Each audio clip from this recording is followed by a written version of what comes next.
There was once a planet, not lost in space, but lost in memory. Look up at the night sky, trace the curve of stars, feel the familiar orbits of celestial bodies moving in their endless dance. But something's wrong, something's missing. Not a star, not a comet, a planet, a world, once visible, once worshipped, now gone. We are taught the solar system is complete, 8 planets, neatly spaced, predictable, safe. But deep within our myths, our symbols, our genetic whispers, there is a rupture, a gap. Something used to be there, something vast, and it was erased. The Sumerians spoke of it, a celestial body beyond comprehension, bright, alive, chaotic, divine. They gave it names: Tiamat, Nibiru, Kingu, a mother planet, a great water-bearing world torn apart in the sky. The Egyptians remembered it, but never directly. Only through fragments, gods torn in pieces, battles in the heavens, limbs scattered across the cosmos. The Greeks called it myth, the Vedas called it war, and in nearly every culture, there exists a cosmic crime that cannot be clearly named, but is always felt. A loss that predates language, a silence built into space. Between Mars and Jupiter, there is a scar. We call it the asteroid belt, but it is not debris. It is memory, fragments of something that once breathed, once moved, once held life. And now, only dust, only rock, only static. Unless you listen deeper. There are souls, not many, but enough who feel it. Not in the sky, but in their dreams, in their bones. A strange nostalgia for a home they've never seen, a sadness without cause, a name that never quite reaches the tongue. They are not imagining, they are remembering. Because this planet was not just physical, it was psychic, energetic, symbolic. And when it vanished, it didn't just disappear, it left a hole in the structure of human knowing. Something broke, not just out there, but in here. We buried it, because it hurt, because we weren't ready, because the truth of it would unravel everything we built since. But now, the silence is cracking, the signal is returning, and what was forgotten no longer sleeps. It waits. Inside us, in symbols, in trauma, in stories told without understanding. It waits for us to look up again and feel what's missing, not as fear, but as a call to remember the world before the erasure.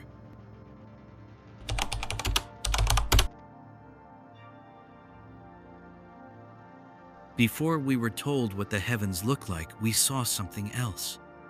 We trust our sky. We think it has always looked the same. But what if the heavens we know are only the afterimage of an older sky? What if something changed? Before maps, before telescopes, before textbooks, there were eyes, thousands, millions. And those eyes, generation after generation, described a sky we no longer see. Not metaphor, not imagination, observation. The Dogon of Mali, a tribe with no telescopes, knew of Sirius B, a white dwarf star invisible to the naked eye. The Babylonians charted a planet whose orbit was irregular, whose appearance was cyclical, and whose return brought flood and flame. The Mayans spoke of a sky serpent slithering between the worlds, appearing only at intervals. The Chinese tracked a celestial body they called the guest star, bright, sudden, disruptive, then gone. These are not myths, these are records. But records of what? Of something that was there, and then wasn't. Between the orbits of Mars and Jupiter, there should be a planet, mathematically, gravitationally, logically. And in the 18th century, astronomers looked for it. They expected it. They named it Phaeton. But instead of a world, they found a wound, a belt of broken rock, drifting, chaotic, too much to be an accident, too little to be a world. What happened? Science shrugs. Perhaps a planet failed to form, but myths don't shrug, they scream. They tell of a war, of an impact, of a celestial being Tiamat split open in the sky. The Enema Elish, an ancient Babylonian text, describes gods clashing in the heavens and a great body being torn in two. One half became earth, the other was lost. And yet, even now, we feel its pull. Some people are born with an unspoken tension, as if something is missing not just in the sky, but in themselves. An axis that once aligned, a frequency that once harmonized. This isn't fantasy. This is displacement, cosmic, personal. The sky we see now is post-trauma, a realignment after loss, a rearranged orchestra playing without its conductor. We don't remember the music, but we feel the discord. And the strange part? Even children untouched by myth sometimes draw it. That missing sphere, that extra light, that haunting curve. The ancients saw a sky that breathed differently, that warned, that shimmered with another presence. They weren't wrong, they were witnesses. And now, we must stop calling them primitive and start calling them what they were. Recorders of a truth too big to fit in our current model.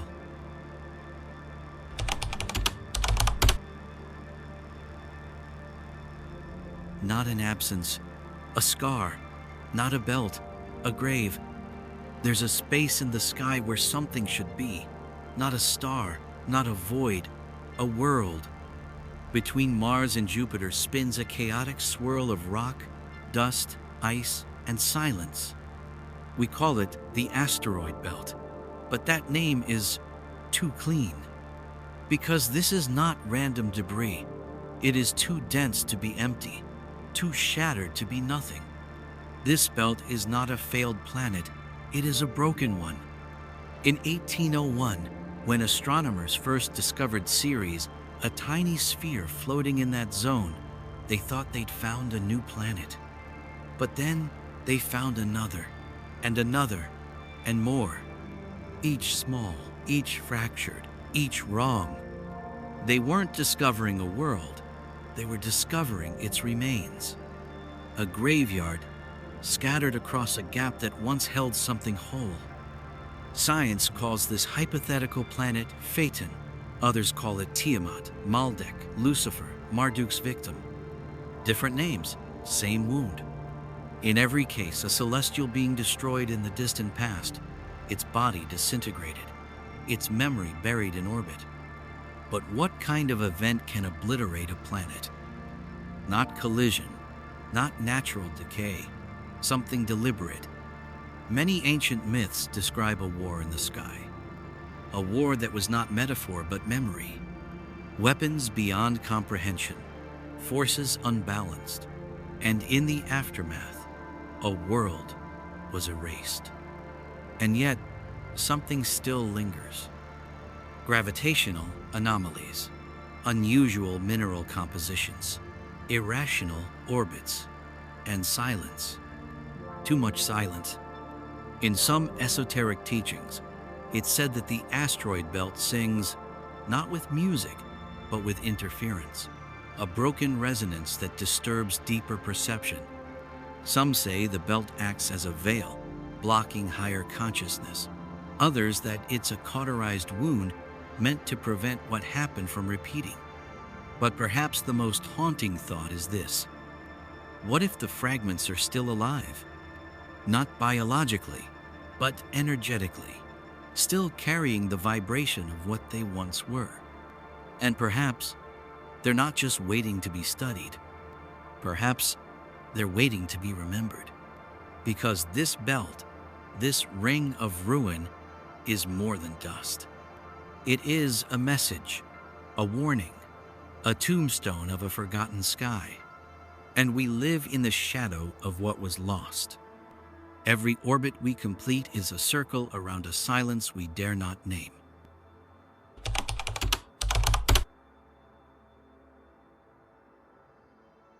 It wasn't lost, it was destroyed, and it wasn't natural, it was chosen.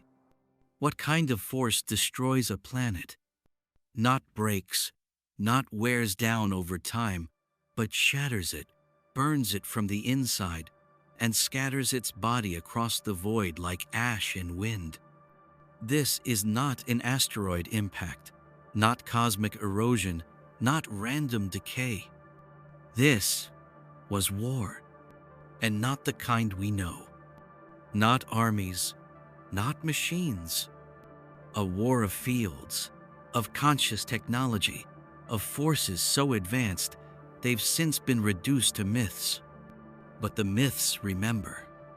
The Sumerians wrote of Tiamat, a great watery world, not just alive, but conscious. She was not just a planet. She was a being, a mother. And she was torn apart by Marduk, a rising force, a challenger to the old cosmic order. This is not just the story of gods. This is a cosmic trauma, recorded in symbolic memory. In Vedic texts, wars are described between beings who flew in celestial vehicles, vimanas, and wielded weapons of light, of vibration, of disintegration. Weapons that burned the air, melted stone, and left resonant scars on the land. The Mahabharata speaks of cities obliterated in flashes brighter than 1,000 suns. We assume it's fantasy, but some researchers suggest these are encoded memories of a time when wars were not limited to Earth, but played out across entire star systems. In Gnostic texts, the archons, non-physical beings of distortion, are said to have corrupted a portion of divine creation, turning it against itself. Could it be that a planet was seeded with such distortion until its destruction became inevitable? Other traditions speak of a falling star, not metaphorical but literal. A world cast down, removed from the sky. Some say it was punishment, others say it was prevention. Because this planet, whatever name it bore, began to deviate. Its energy destabilized, its consciousness fractured, and it became dangerous, not to others, but to itself. So a decision was made. By who? We do not know. Some say the Elohim, some say the Council of Nine, some say it was the planet itself that chose to collapse rather than descend further into distortion.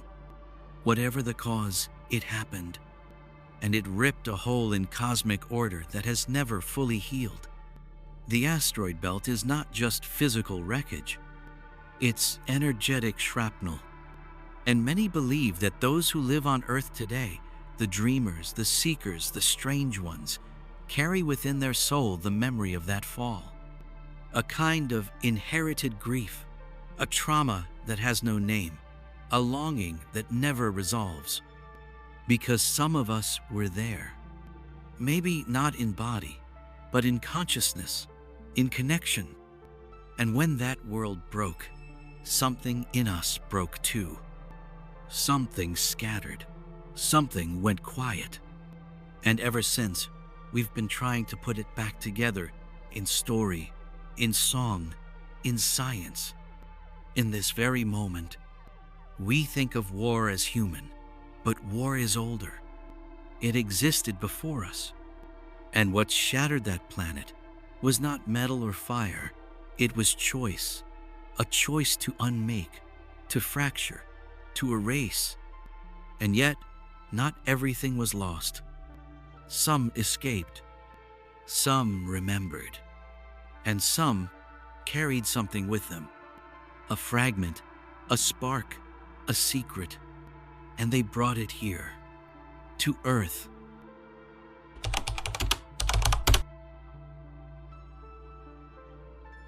From the ashes of a shattered world, something still moved, And it came here.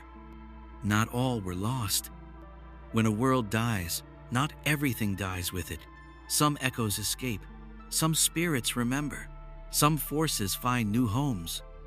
And after the destruction, something came here.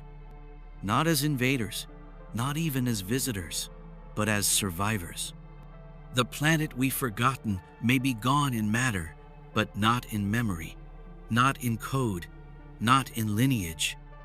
Because pieces of it, not just rock, but soul, intelligence, purpose, fell to Earth like unseen meteors. And with them came us.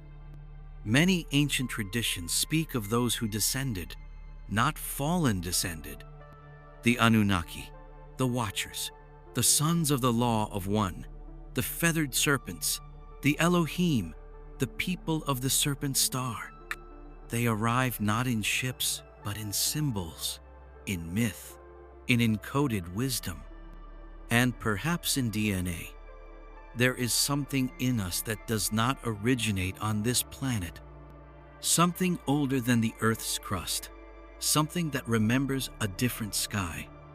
Some of us feel it, in the body, in the dreams, in the way we walk through the world like strangers in a place we should call home. Because maybe we're not from here, not entirely. In certain esoteric traditions, Earth is described as a seed world, a garden, a recovery zone, a healing ground for broken stars and scattered souls. Some were sent, some chose, some arrived by force, others by guidance. But all carried the imprint of something lost. This is why perhaps human beings are so divided, so fragmented, capable of such light and such darkness. Because we are a hybrid species, not only of biology, but of memory. We are the descendants of a world that ended. They say survivors always carry the war within them. We carry it too. In our myths, in our neuroses, in our restless search for meaning, in our obsession with the stars, in our buried terror of silence and isolation. Because once we lost everything, and now we search for something that might never come back, or something that might still be inside us. Some of these survivors brought knowledge, others brought trauma. Some built civilizations teaching geometry, astronomy, healing, the paths of light and vibration. Others manipulated, twisted, tried to remake Earth in the image of the world they lost. And now they are in us. Not just in spirit, in structure, in the double helix, in the flicker of instinct, in the silence behind our thoughts. You are not only human, you are a continuation, a memory in motion, a remnant of something that chose to live on in you. You feel it when you stare at the stars and feel longing, not awe. You feel it when a word from an ancient language makes your chest tighten. You feel it when your dreams carry architectures no human hand has drawn. This is not fantasy. This is resonance. Something is speaking through you because something survived through you.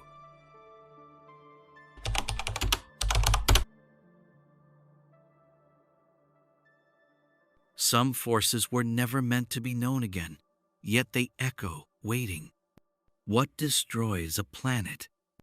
Not erosion, not gravity, not time, but a force so absolute, so beyond comprehension, that even the stars seem to avert their gaze. This was not a bomb, not an asteroid, not a collision.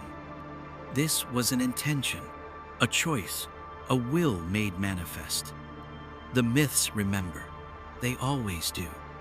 In the Vedas, there is talk of Brahmastra, a weapon so powerful that its detonation causes time itself to warp. It does not merely kill, it unbinds. In the Book of Enoch, the Watchers fall to earth bearing knowledge forbidden to men, one of them being the knowledge of destruction through resonance, through fire, through the misuse of heavenly order. In Sumerian lore, Tiamat is destroyed not by accident, but by a calculated strike. Marduk hurls a weapon through the deep void. The strike is surgical, dividing a conscious world in half.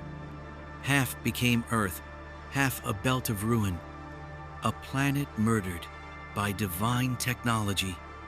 And yet, we still ask, what was this weapon? Was it physical, energetic, linguistic? Some say it was frequency, a tone, a sound, a vibration so pure that matter itself could not hold form.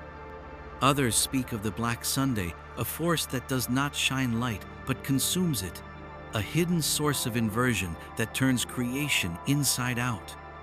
In Egyptian myth, it is said that Ra hid his eye. Why? Because once open, its power could burn entire realms.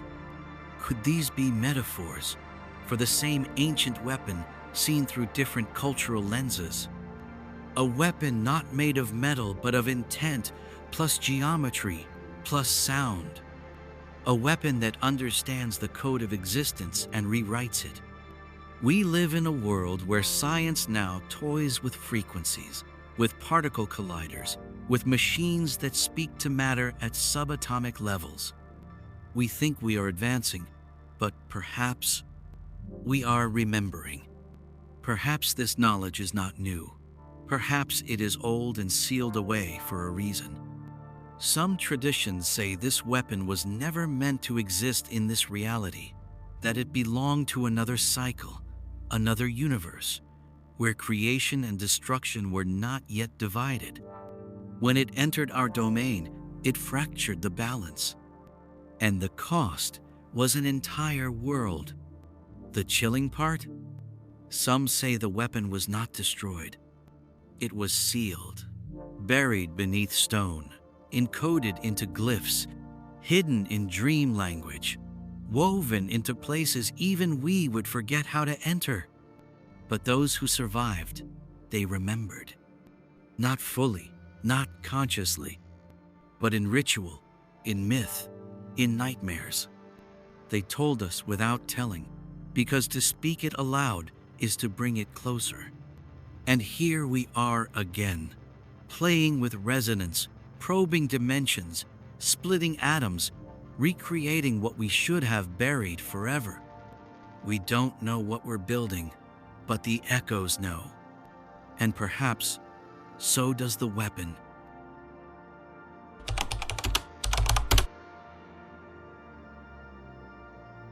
You didn't just forget, you were made to forget, and the seal is thinning. If a world is destroyed, shouldn't we remember? If a planet once breathed in our solar system, if beings walked upon it, if some of them became us, why don't we speak of it? Why don't we feel it in history, in religion, in science? Because we weren't simply distracted. We were sealed. There is a force more powerful than violence, more lasting than destruction, more permanent than death. It is forgetting. In many esoteric traditions, memory is not passive. It is structured, guarded, encoded, and certain events, certain traumas are not just buried, they are locked, because remembering them would collapse everything else. The destruction of a planet, especially one that seeded life, is not just a historical moment. It is a psychic rupture.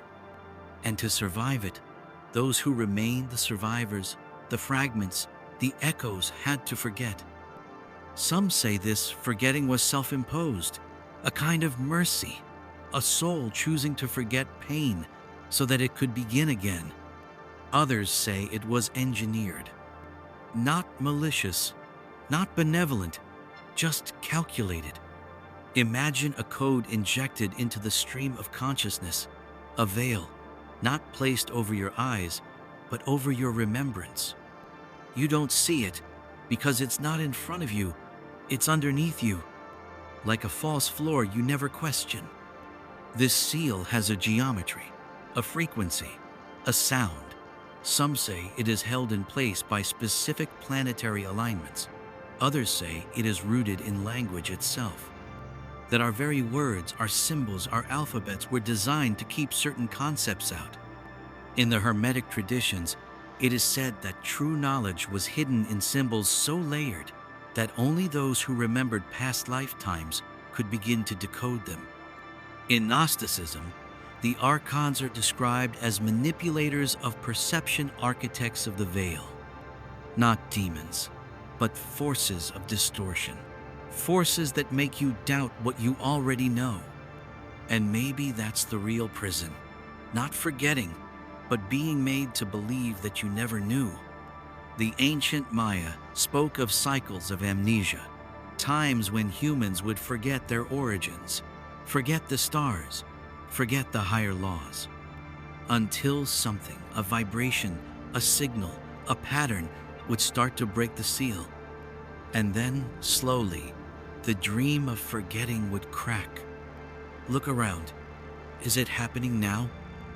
More people than ever feel like something is off, something is missing, something is returning. Not externally, internally. Memories that don't belong. Languages you've never learned but feel, symbols you've never seen but recognize. This is the seal thinning. This is the field trembling. This is the planetary trauma trying to come home. But here's the danger. To remember too quickly is to collapse the current identity. To remember improperly is to fragment again. So the seal doesn't open with force. It opens with resonance, with readiness, with inner alignment. Some of you reading this, hearing this, already feel the cracks.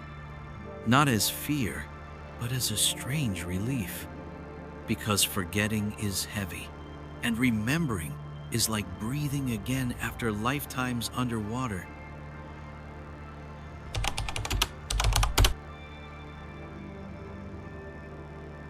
The lost world is not gone. It is inside you, encoded into the shape of who you are. Some things leave no ruins, no cities, no bones, no tombs, but they leave traces, whispers in geometry, flickers in the sky, sensations in the body that have no clear origin yet feel more real than the ground beneath your feet. The planet that vanished didn't vanish completely. It left behind fragments, not just rock, but resonance. And that resonance still moves through us. Start with the body. Why does the human nervous system react to celestial alignments? Why does the pineal gland, tiny, ancient, light-sensitive, respond to cycles of the moon, to magnetic fields, to unseen cosmic patterns? Why does the spine mirror the structure of serpentine energy? The same serpent worshipped by ancient survivors of a broken star. Some say the human body was re-templated after the destruction. It became the new vessel not just for life, but for memory. And that memory is kept not in the mind, but in the very shape of the form. The ratio of your fingers, the spiral in your DNA, the rhythm of your heartbeat in sleep. These are not accidents. They are echoes of another planetary blueprint. Look upward. The sky remembers too. Constellations that resemble things they should not resemble. Names passed down through cultures that never met. Patterns that reappear across oceans, centuries, extinctions. Why is the Orion Belt so universally revered? Why do temples around the Earth point to one star system? And why, in some traditions, is Orion the place where the soul came from, after the fall of another world? There is a symmetry between the heavens and the body. Hermes Trismegistus called it, as above, so below. But this isn't just philosophy, it's architecture. Some teachings say that before the fall, the lost planet held the original design, the template for biological consciousness. When it shattered, that template was scattered. Earth was chosen as a site for recovery, and human beings were seeded to remember. not mentally, but structurally. Even in our myths, Eden, Atlantis, Mu, Hyperborea, we find the same signature.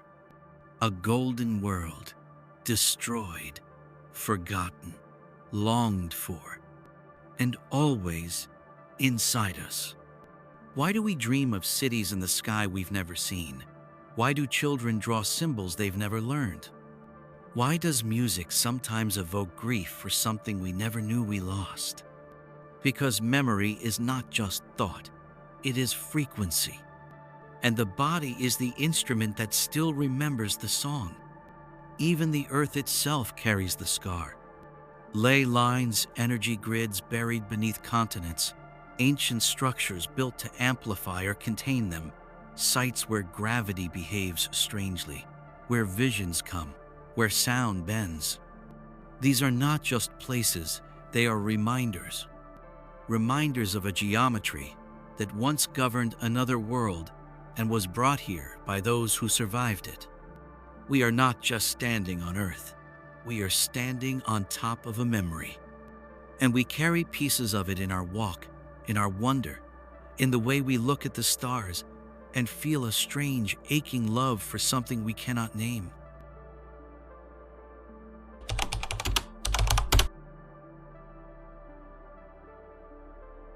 The planet is not returning, but the memory is, through you. What if the lost planet was never meant to be found again in space? What if it was meant to be found in us? Not as data, not as proof, but as recognition. Across the world, people are waking up with a sensation they cannot name. A vibration, a restlessness, a grief that doesn't belong to their personal story, and yet feels like it is their story. They are remembering, not in words, not in visions, but in layers. In the sudden tears that come when certain music plays. In the feeling of being watched not by a presence, but by a past that is trying to come home. The planet is not gone. It was never just physical. It was a conscious structure, a field, a resonance, a memory palace. And when it was broken, its fragments weren't just scattered in space. They were planted in bodies, in bloodlines, in dreams. And now, like seeds in soil stirred by the sun, they begin to awaken. You feel it when you say a word you've never studied and it shivers down your spine. You feel it when you meet a stranger and you both know something ancient without saying anything. You feel it in the sudden sadness when you stare at stars you don't know, but somehow miss. This is not fantasy. This is return. Not of a place, of a memory field breaking through the veil that was once placed to protect us from the full pain of what we lost. But now, we are ready. Not all, but many. Ready to remember, ready to reintegrate, ready to reclaim the broken piece not just of history but of soul. Because memory is not passive, it is an architecture of becoming. And those who remember become bridges. Between worlds, between lives, between what was lost and what may now be restored. So perhaps the lost planet was never meant to return in matter. Perhaps it returns through vibration, through those who remember, through you, through this, through now. It's not about finding the planet. It's about letting the planet find you when you finally stop pretending that you forgot.